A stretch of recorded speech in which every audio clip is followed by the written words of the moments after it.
प्रभाकर मिश्रा, वैसे तो महिलाओं के लिए बहुत बड़े बड़े वादे प्रियंका गांधी कर चुकी हैं, काफी कुछ वादे सामने निकल कर आ रहे हैं, लेकिन अब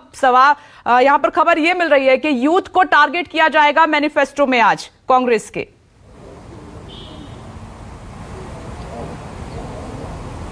देखिए विपनेश, जो बातें समय समय पर प्रियंका गांधी उत्तर प्रदेश में चुनावी दौरे के दौरान कहती रही हैं,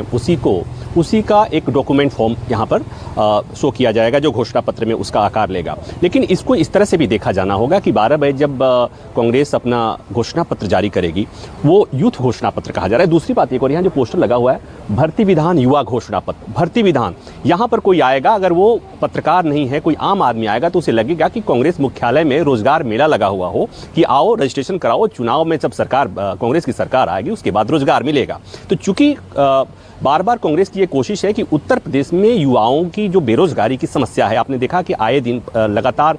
तमाम युवा बेरोजगार सड़कों पर उतर रहे हैं, तो उसको युवाओं की जो नाराजगी है उसको कैश करने की कोशिश कर रही है कांग्रेस यहाँ पर दिख रही है। और उसी तरह से एक बात और कि जिस तरह से ऐसा लग रहा है, उत्तर प्रदेश में माहौल ऐसा बना है कि एक तरफ बीजेपी है और दूसरी तरफ समाजवादी पार्टी है, कांग्रेस तो कहीं है नहीं, इस तरह माहौल बनाने की कोशिश हो रही है। तो इस बीच आज के इस प्रेस कॉन्फ्रेंस का मतलब जो होता है, इस घोषणा पत्र जो जारी करने का जिस इवेंट का मतलब है कि इसमें ये एक तरह से माहौल बनाने की कोशिश है कि कांग्रेस भी है। और जब राहुल गांधी और प्रियंका गांधी कांग्रेस मुख्यालय से संबोधन करेंगे, जब घोषणा पत्र जारी करेंगे, तो ये एक संदेश देने की कोशिश है कि उत्तर प्रदेश चुनाव में हम भी हैं, और हैं भी, केवल हैं ही नहीं। एक तो पहली बात कि जिस तरह से प्रियंका गांधी ने कहा कि लड़की हूं, लड़ सकती हूं, देश के चुनावी इतिहास में एक अपने आप में एक अनूठा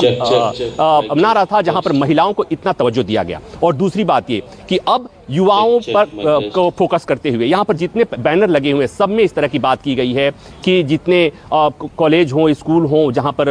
वैकेंसीज खाली हैं, चाहे वो टीचर्स की वैकेंसी हो, चाहे लेक्चर्स की वैकेंसी हो, जगह जगह वैकेंसी, उनको कैसे भरा जाएगा अगर कांग्रेस की सरकार आती है। तो मतलब ये कि युवाओं को आकर्षित करने की कोशिश कांग्रेस की तरफ से की जाएगी, अभी तक हो भी रही है। और ये उनकी जो नाराजगी है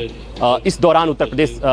के मौजूदा सरकार के दौरान, उस नाराजगी को कांग्रेस अपनी तरफ लाने की कोशिश करती हुई दिख रही है। और घोषणा पत्र में वही सारी बातें समाहित की जाएंगी आज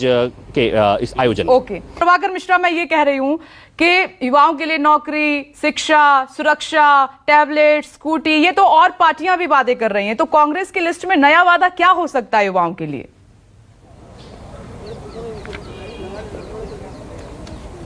देखिए विपनेश, इसको ऐसे भी समझा जा सकता है कि एक पॉलिटिकल पार्टी जो जाति आधारित दावा कर रही हो कि 80 और 20 के हिस्से में हमारे मतदाता बटे हुए हैं, एक पार्टी जो 85 और 15 की बात करती हो, तो ऐसे में संयुक्त में एक ऐसी पार्टी हेडक्वार्टर में हूँ जहाँ पर जो घोषणा पत्र जारी होने वाला है, यहाँ पर युवाओं को रोजगार की बात हो रही है। ये एक इतना बड़ा मुद्दा है कि देश में बेरोजगारी की समस्या से से कोई ऐसा नहीं है कि लोगों को पता नहीं है। तो कम से कम इस मसले पर बात तो हो रही है। अब ये बात और है कि इस बात से कितनी बात आगे बढ़ेगी इसके संबंध में फिलहाल कुछ नहीं कहा जा सकता, लेकिन इसे एक सुखद तस्वीर के तौर पर निश्चित तौर पर देखा जा सकता है कि कम से कम यहाँ पर कांग्रेस पार्टी के घोषणा पत्र जारी होने के समय जो यहाँ पोस्टर्स, बैनर्स जो लगे हुए हैं, उसमें इस तरह की बातें हो रही हैं। हालांकि विपनेश, ये भी बात सही है कि घोषणा पत्र में जो घोषित किया जाता है वो और जमीनी हकीकत कुछ और होती है, लेकिन फिलहाल हमें और मतदाताओं को इसी बात पर संतोष करना चाहिए कि कम से कम देश में एक ऐसी पार्टी है, उत्तर प्रदेश में चुनाव में एक ऐसी पार्टी उतरी।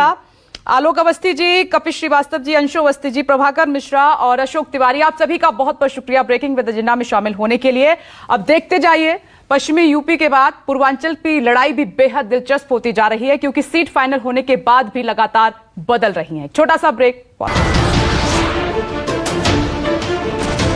नमस्कार, मैं हूं मानक गुप्ता। अगर आपको हमारा ये वीडियो पसंद आया हो तो इसे लाइक और शेयर जरूर करें,